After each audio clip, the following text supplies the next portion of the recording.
everybody, and welcome to the Week 4 wrap-up. Let's start right away with the Monday night game again. There was a little bit of smack talk this week with Eric and John talking smack to Kevin about starting Al Davis even though Jamal Charles is active.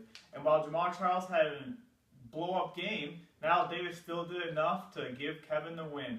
Sucks to be Eric and John. I was glad to see Walsko take my advice this week by making a big trade and hitting the waiver wire. Looks like it was enough to get him his first win, and he's right in the hunt for a playoff spot again. Did you guys see Weber's pass catchers on his team this week? They definitely set a record by scoring over 87 points combined. It was enough to get him the win, and they would have beat me single-handedly without any other players on his team. With a day like that from his pass catchers, it's not surprising that Weber also got the top score of the week, scoring over 155 points. The low scores this week weren't really that low. They were all pretty respectable, actually. Kevin and Dan took the low with 81, which is still a pretty decent score considering the bye weeks. This week on the message boards, Al claimed he danced with a homeless man on the streets of Toronto. One of our investigative reporters just got confirmation.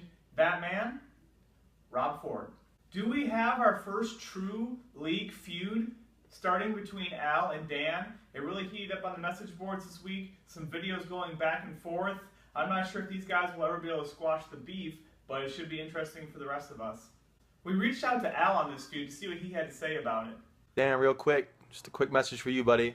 Shh. Just that's it. That's it.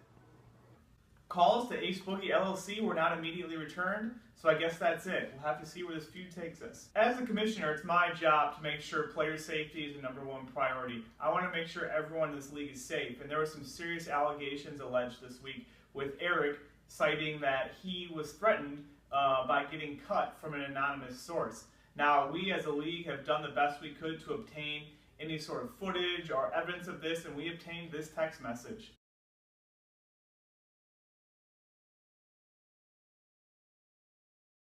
I want to make sure the league knows that I take this matter very seriously, and I won't stop investigating until I find out the source of this, and they will be dealt with appropriately. You guys might not know this, but a lot of coaches in the NFL divide the season up in quarters. The first quarter is over, and it's time to evaluate your team. Let's see how you're stacking up.